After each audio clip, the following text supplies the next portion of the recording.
However, on examination grounds, people sit there to watch the duel between Arthur and Caspian. Arthur and Caspian stood before each other. Caspian took his sword from the holder and saw Arthur holding his sword. Think the man who stood before him was not only in charge of the biggest guild halls in Sapin, but was an A-class adventurer himself. Caspian swung his sword, and Arthur, looking toward him, thought he had no apparent openings and the pressure of his bloodlust was heavy, as if he had no intention of making this a standard test. Caspian points his sword toward Arthur, while Arthur, looking toward him, smiles, thinking why he is so excited. Caspian, pointing his sword toward him, says please prepare himself and don't take this special treatment to heart. Arthur, pointing his sword toward him, nods. Caspian runs toward him and attacks him with his sword, but in time, Arthur swings his sword and back turns downwards. Caspian's sword collides with Arthur's sword, and the clash of these swords causes fire ashes. Arthur grits his teeth, thinking he is fast. Caspian pushes Arthur's sword and he falls backward on the ground. Caspian swings his sword to attack him. Seeing this, Arthur, lying on the ground, gets surprised and quickly rolls from Caspian's front to the backside. Caspian creates his wind magic and turns to attack while Arthur stands there. He sees that wand magic is created around him and is surprised. Meanwhile, Caspian runs toward him from behind to attack. Arthur turns his head quickly and moves toward him. Caspian extends his hand to attack him with his sword, but before he attacks him, Arthur bumps into him. Caspian surprisingly stopped there. Arthur rolls and jumps backward, swinging his sword. Caspian smiles and wipes his sweat, complimenting Arthur as excellent. After this, Caspian, creating his wind magic, runs toward Arthur, and in response, Arthur, holding his sword, also runs toward him. However, both of their swords collide with each other. Arthur swings his sword, but Caspian moves backward. Arthur rolls and turns toward him. Caspian also turns and extends his hand to attack him with his sword. Caspian attacks Arthur and cuts the skin off his face with his sword. When he sees this, Arthur is surprised and strikes his sword to attack Caspian. Caspian quickly moves behind his back, and dust emerges from the ground due to his speed. After this, Arthur jumped ahead, and Caspian stood at his back run toward him. Arthur ran ahead, turned Caspian toward him, and extended his hand to attack him. Caspian's sword was about to stab Arthur's neck, but before it, Arthur moved and turned his neck backward. The sword passed by him. Seeing this, Caspian smiled and ran toward Arthur, while Arthur moved backward, thinking it was clear as they fought what his disadvantages were. Further, he thought his muscles were undeveloped, and he was more than a foot shorter than he was used to when he was in his sword-fighting prime. His body, more rigid from the assimilation of Sylvia's dragon will, was still weaker against a veteran fighter whose body was enhanced and clad thickly in mana. However, Caspian starts using mana and throws the wind magic toward Arthur. Arthur hardly crosses the wind magic and jumps down. Then he quickly runs toward Caspian and strikes his sword to attack him. But before he attacks, Caspian clangs with Arthur's sword and pushes him back. Arthur was about to fall back, but he jumped backward and stood far from him. Arthur starts to tremble, thinking that even with his training, he is still not accustomed to this undeveloped body. Caspian creates his mana, and the green aura emerges from his body. He extends his hand and holds the sword toward Arthur, saying he must apologize for underestimating him. Then he slightly smiles, saying he will be a bit more serious. Now he hears this, Arthur trembles, thinking that at that moment his body screamed at him to move. Caspian strikes his sword, throws his mana toward Arthur, and sees Arthur run away. Caspian, with his mana, creates the wind bullets and throws them toward him while Arthur runs. The bullets hit the wall at his back, and the wall gets cracked. Caspian turns and moves, creating his mana, saying Arthur seems like Miss Flamesworth has picked up someone worthwhile after all. Hearing this, Arthur, running, gets surprised, then turns and looks toward Caspian. As he turns, Caspian throws the wind bullets toward him. Arthur quickly moves down, thinking the wind bullets are fast and near impossible to see, but their trajectories are predictable. As the wind bullets in large numbers move toward him, Arthur can hardly save himself from these wind bullets by jumping and rolling on the ground. However, Caspian, with his wind mana, was throwing the wind bullets toward him. Arthur, moving toward him, cut the wind bullets with his sword, thinking he needed to close the distance if he at least wanted a fighting chance. Arthur jumps and rolls while crossing the wind bullets and moving toward Caspian. He also creates fire magic, attacks the wind bullets with his fireball, and breaks it. Arthur was moving toward him while Caspian was throwing wind bullets toward him from his side. Arthur gets closer to him, thinking he is in range, and he creates fire magic and covers his sword with fire magic. As the fire was emerging from his sword, the trainers and Jasmine were surprised to see it. However, Arthur, with his flaming sword, cut the wind's magic, and Caspian stood before him smiling, thinking that he was a fire mage. Arthur strikes his flaming sword, and Caspian moves toward him and swings his sword to stop Arthur's sword. As both of them created their magic and pushed each other's swords, wind magic and fire emerged from the point where both swords collided. Moreover, the fire and the wind explosion occurred there, and they stood before each other, pushing swords.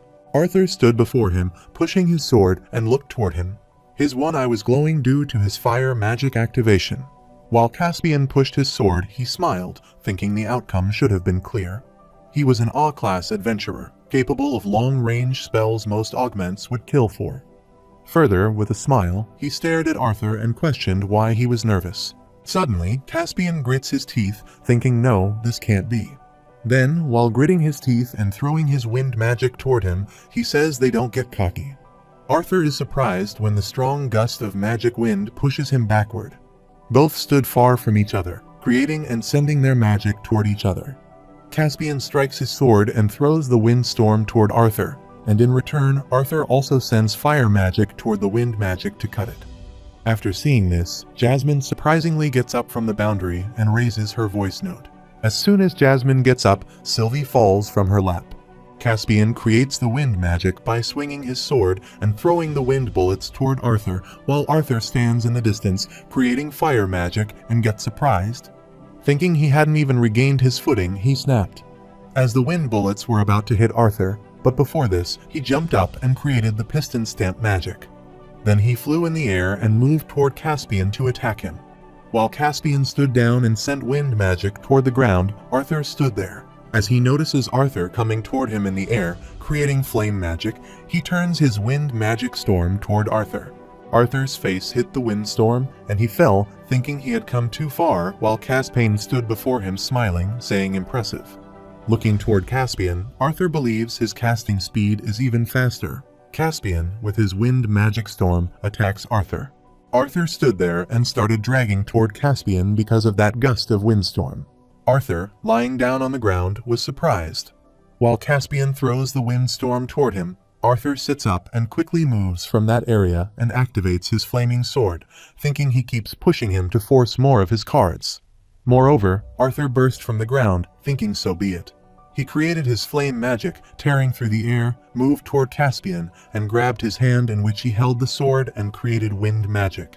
Caspian had already witnessed Piston Stamp, but this spell Arthur had devised truly shone when used in near-instant succession. Arthur, grabbing his hand, gets closer to Caspian and then looks into his eyes. Also, the bright aura is released from Arthur's eyes. Caspian looks toward him and grits his teeth, thinking, will he lose? Caspian shouts and throws the windstorm with all his might. Arthur fell away with this gust of wind, and everybody stood there to see that fight, including the trainers, Jasmine, Lucas, and Elijah. Surprisingly put their hands over their faces because that windstorm was so fast. Arthur sits on the ground and creates his flame magic to attack him. But suddenly, he is surprised to see the wind start swirling. And Caspian, standing in his windstorm, turns his storm wind toward Arthur. Also, Arthur doesn't accept his defeat and resists this wind magic with full force. Caspian angrily looked toward Arthur pant. Seeing this, Jasmine stood up on the boundaries, took out her dagger, raising her voice, Arthur note. Also, Sylvia started making noise, but he stood there on the ground, answering her screw this. However, Arthur thinks two schools of lightning magic exist, external and internal. At the same time, the books say that internal lightning magic is too complicated for mages to learn for a relatively small increase in power, but he disagrees. Arthur angrily swung his flaming sword, thinking with his enhanced speed and reflexes, he should be able to dodge everything he hoped. Also, his eyes glowed and his body turned black. Arthur runs toward him to attack. Suddenly, he crackles there because Caspian releases his magic. Surprised, Arthur stood there and Caspian put his sword in the holder. He says he got a bit carried away trying to test his limits. His apologies. Then he turns his eyes and looks toward Arthur, who says that given that he so adamantly withheld his full abilities until the end, he can only assume that he wishes to be placed at a lower rank. Arthur scratched his mask, thinking he noticed, and there, the trainer announced Note B rank, while the people in the stadium whispered to each other. Did he see what a monster B rank was? Lucas angrily grits his teeth, while Elijah silently stands there. After this, Caspian turns and looks toward the door of his Xyrus Guild Hall. The receptionist stands at the entrance, holding the upper shirt and waiting for him. Caspian turns, looking toward Arthur, and asks if he is sure he has no problem with this. In response, Arthur nods. Jasmine and Sylvia from the stadium run toward Arthur, and they both come to him. Jasmine puts a hand on his shoulder while Sylvia brushes his legs. Arthur stands behind and looks toward Caspian, leaving. Caspian is angry, and his receptionist is coming after him. However, the trainer gets up angrily, looks around, raises his hand, and says it is today's last examination, and goes to the front desk to receive their adventurer's card, now dismissed. Caspian, wearing his overshirt, steps into Xyrus Guild Hall toward his office, while Arthur stands behind, looking toward him. After this, Caspian sat on the chair in his office, and was thinking about Arthur when he, while using his fire magic, jumped and came near him and looked into his eyes. Thinking back to that time, Caspian sighed and leaned back on the chair with his head back. Meanwhile, the trainer slammed the door and entered, asking Sir please explain what was happening. The examiner was also with him. Caspian, seeing them there, closed his eyes and held his head, answering the door behind him. On his way in, the trainer closed the door carefully. Both of them come to Caspian. The examiner worriedly asks Sir, what is going on? There were more B-class candidates today than there have been for the last 4 months. The trainer worriedly adds his point, not to mention that all 3 look to be kids. Light orange at 11 is almost unprecedented amongst humans, sir. Caspian silently listens to both of them and then raises his hand. As soon as he raises his hand, they get surprised and silent. After this, Caspian asks them if they both remember what happened half a year ago in Hyrus. The lady examiner asks Caspian if that was when the first tournament between the 3 races took place. While the trainer stood beside her, looking up, she remembered that time. Caspian opened his table drawer, answering that most Adventurers Guild employees have yet to be informed. But he was notified several weeks ago that the ban on elves and dwarves becoming licensed adventurers under Sapin has been lifted. He removed the diary from the drawer and put it on the table before them, saying today's batch includes some representative examinees. Then he opened that diary while the trainer stood before him and put his hands on the table, asking Sir if he meant to say that all 3 were dwarves or elves. While the examiner lady stood beside him, he was thinking something. Caspian, while reading the diary, puts his index finger on the trainer's head and pulls him back, saying Lucas Wykes is a half-elf who has been residing in Sapin. The information on his birth is classified, but if he had to guess, he was most likely born to an elf slave. Further, while reading the diary, he says that House Wykes has always had a bad reputation for dabbling in nefarious methods of breeding better mages for their houses. He is an unusual case though, being so adept in flame affinity that despite his elf lineage, he awakened at 8 early, even by elf standards. He was forced to be an adventurer to enhance his abilities through real battles, and it looks like his family hit a limit on how much progress he could make through beast cores and elixirs to expedite his growth. Then, while pointing to the diary page on which Lucas's bio was written, he says Elijah Knight, on the other hand, is quite the mystery, and according to the file, his origin is unknown. But he was raised among dwarves from a young age, and was sent as one of the first representatives from the kingdom of dwarves to assimilate into the human kingdom. However, the lady examiner asks why he was placed automatically into B-class without being tested. Caspian leans back in the chair and closes his eyes, answering Mr. Knight had awakened only a few months ago and is only at the dark red stage. Despite this, his abilities have been credited, and the person sponsoring him isn't someone he can refute.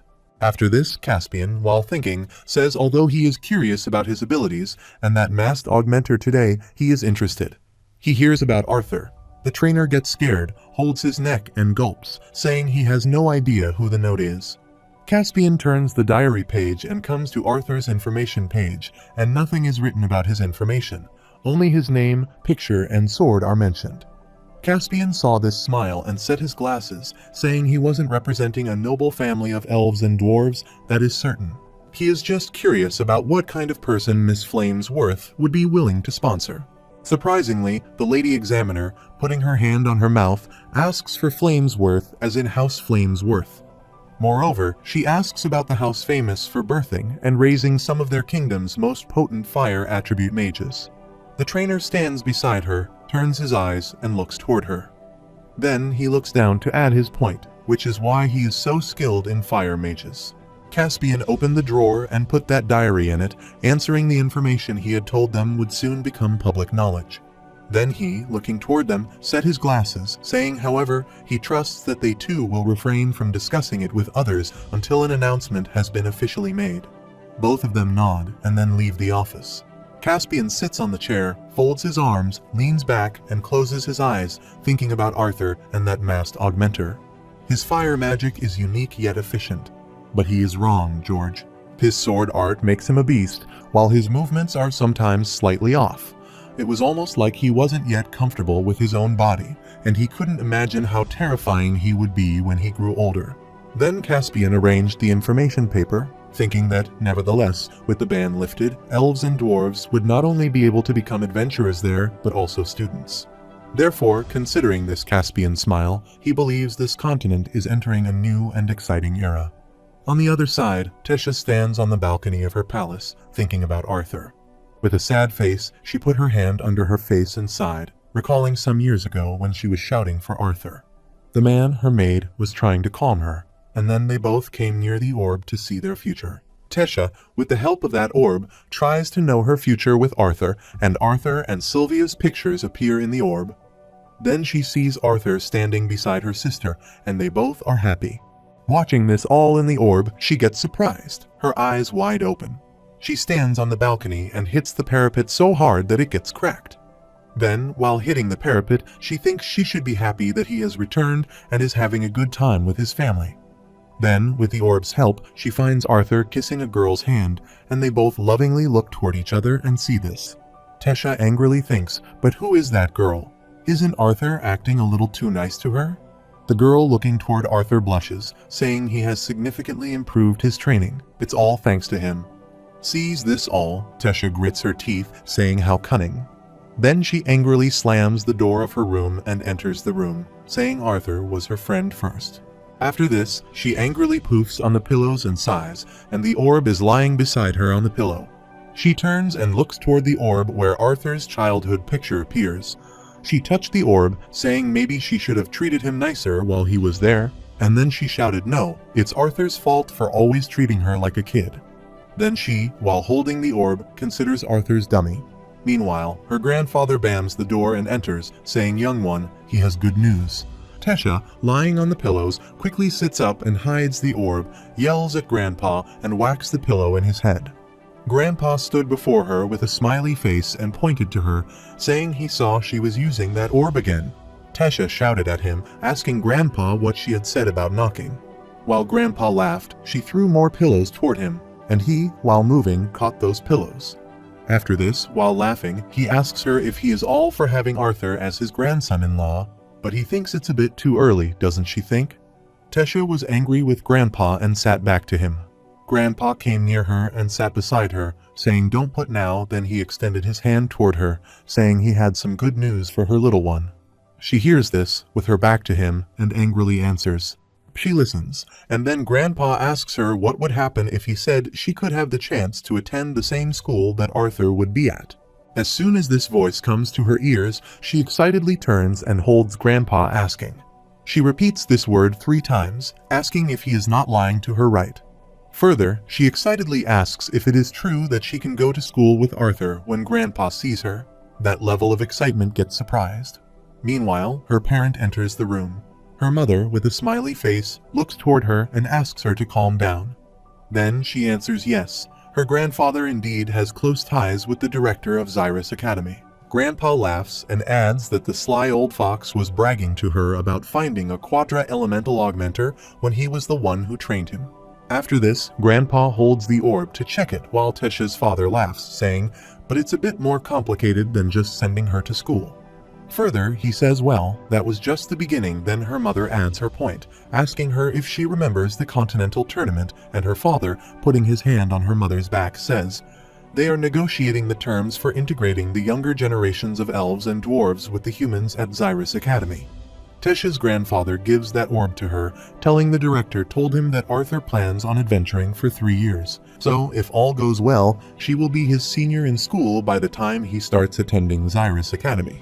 Tesha's father smiles and adds his point about training hard with her grandfather. After all, it will be the start of a new generation. Hearing this all, Tesha excitedly smiles and holds the orb in which Arthur's picture appeared. After this, all the students waited for their licenses in the academy hall. Some were sitting on the bench, while others were in the lane for their turn. The receptionist individually calls their name and gives them their license. Both Arthur and Jasmine were sitting on the bench there. Jasmine asked if he was okay. Arthur looked down, remembering the fight with Caspian, and answered he was all right. Then, looking toward his hand, he said it was fun. Arthur turns his head and looks toward her, asking if she and Caspian are close to Jasmine, while Sylvia sits on his shoulder, moves up, and turns to listen to her answer. Jasmine turns her eyes and stays silent. Then, looking aside, she answers in a way that sees Jasmine's facial expression. Sylvia gets sad, and tears start flowing from her eyes. Then Jasmine, looking aside, tells her father has deep connections within the Adventurers Guild, and Caspian is one of them. Arthur turned his head to listen to her also. Sylvia sat on his shoulder with a sad face folded in her arms, aborting the mission. Arthur turns his eyes and listens to her. Meanwhile, the receptionist calls Arthur's name. Both Jasmine and Arthur get up and move toward the reception counter, while the other candidates sit in the other lane of the bench, surprisingly look toward them. Both pass by the candidates to get near the counter. As they pass, the candidates look toward Arthur's whisper. One says the kid is nuts, and the other sits beside him and asks if he is a kid. In contrast, their companion stands beside them and gets near them, saying a shorter word as the three of them are whispering. Sylvia sits on Arthur's shoulder to listen to their conversation. After this, the receptionist, looking through the glass wall toward Arthur, says thanks for waiting. She has been informed about the results of his mock duel, Mr. Note. Then she extended her hand and passed the license box under the glass, sending and receiving area smiling, saying on behalf of the Adventurers Guild across the kingdom of Sapin, allow her to congratulate and welcome him. Arthur picks up the license card from the box and excitedly checks it. Meanwhile, someone calls him from behind. He turns his head to look, and Sylvia, sitting on Arthur's shoulder, looking toward that person, says go and train Scrubs. Jasmine puts her hand on Arthur's shoulder, saying he may still be a newcomer, but is an adventurer now. Arthur heads up and looks toward her. Then she showed him the license card and said he was one of them. He holds the card and looks at it, thinking he is an adventurer. As noted, he was free from the ties that held back Arthur Leywin's life. Then, holding the handle of his sword, he thought that today's duel with Caspian had confirmed many things for him. He would spend too much time adjusting to and learning this world's magic system, Sylvia's beast will. Furthermore, he thinks that by honing his elemental magic, he would become so engrossed in the abilities he had gained coming to this world that he would dismiss training in the very thing he was best at in the past. He had utilized most of his meager Kai pool to refine the most straightforward techniques in the world, though his limitations didn't exist, so should he keep pursuing magic? While thinking about this, Arthur was lost in his thoughts. Suddenly, he bumps into someone. He heads up, looks toward that boy, and apologizes. Sylvia sits on his shoulder and surprisingly looks toward that boy. However, Arthur and that boy look toward each other and look toward him.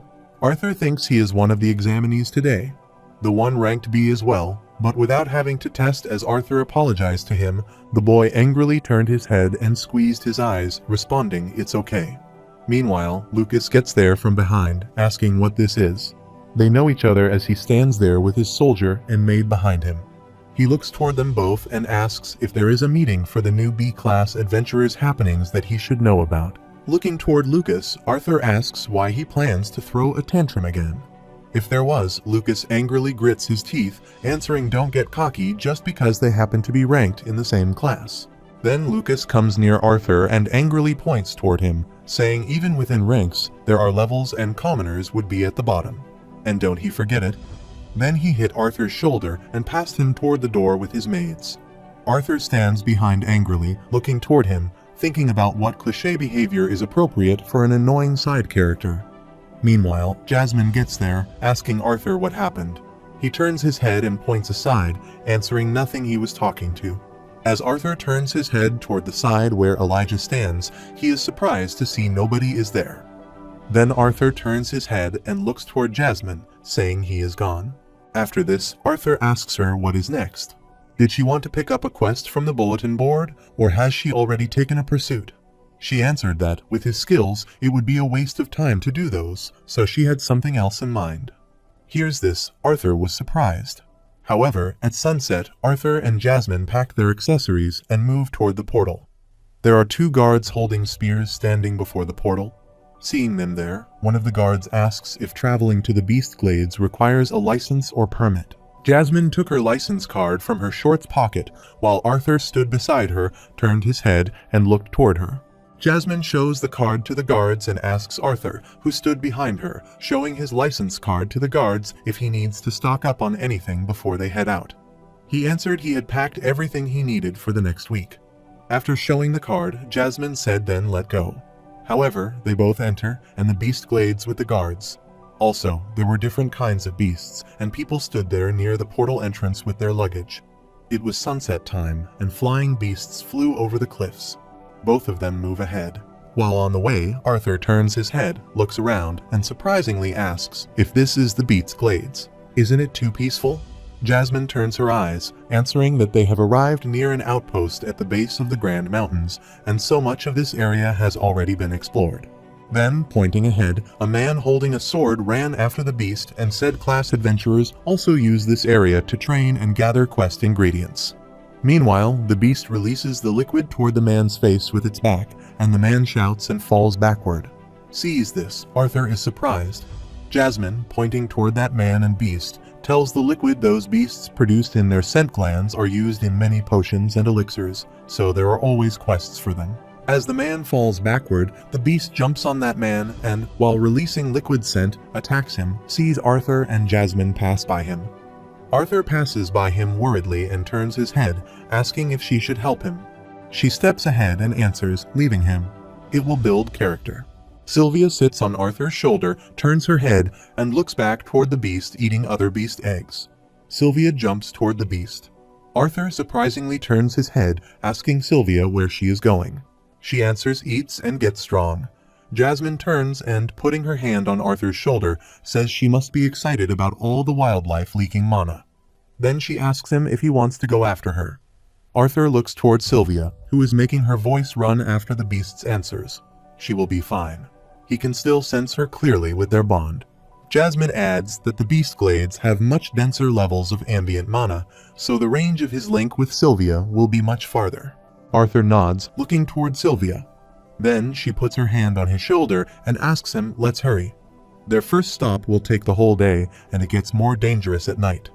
After this, they both run away, and the green aura with the strong gust of wind emerges. Jasmine runs away, turns her head, looks toward Arthur, and says try to keep up. Arthur ran after her, turned his head, and looked toward the side where Sylvia was thinking.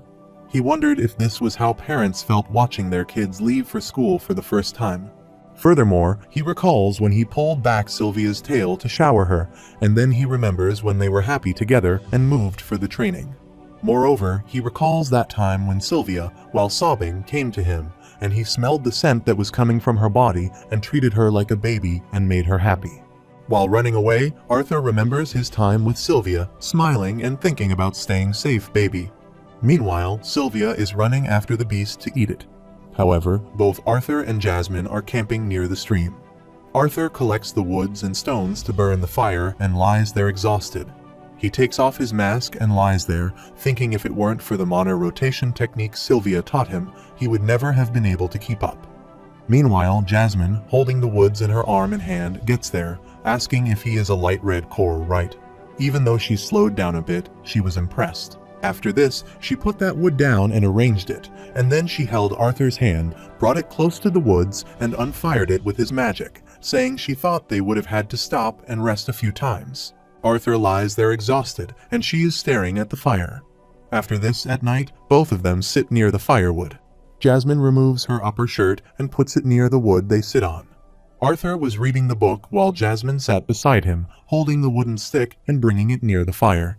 She asked Arthur if his bond hadn't come back and if she was doing okay. Arthur, reading the book and the answers, Sylvia has been sending him updates. She is pretty happy being out there. Then she, looking toward the firewood, says she would imagine it was pretty suffocating being indoors most of the time. Arthur poofs the book, answering yes. She is enjoying herself as they sit near the firewood on the wood while Avier sits on the tree branch watching them. After this, Arthur turns his head and looks at Jasmine.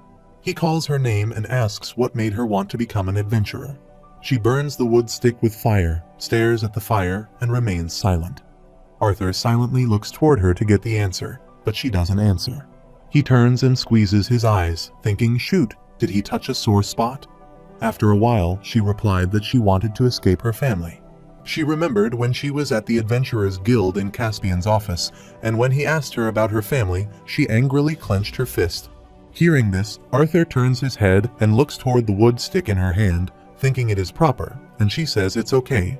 She knows he noticed back at the Adventurers Guild, and then she explains the Flamesworth house was a significant contributor to the war against the elves. Their home has produced many powerful mages, both conjurers and augmenters, and their lineage in the fire attributes element is second to none. They take great pride in this because fire is considered the most powerful of the elements, so when she awakened earlier, all of her siblings and her parents had high expectations of her. However, when all of the tests she took showed that she had no attributes for the fire attributes, her family regarded her as lesser. With a sad face, Jasmine tells this all, looking toward her hand, and creates the mana with her hand. When Arthur shouts, she, with a tragic face, turns her eyes and looks toward him. Arthur angrily makes the fist in his hands and hits the fist on his legs. He looks up and shouts, that's stupid. He understands that there are levels in mana core strength. While she was looking toward him, she clenched her fist, and the mana created on her hand ended. Furthermore, Arthur angrily raises his voice, but it's completely arbitrary, not absurd, for mages to create a hierarchy based on elemental affinities. After this, Arthur angrily gets up and raises his hands, shouting there is not a single element of affinity that's innately better than the other.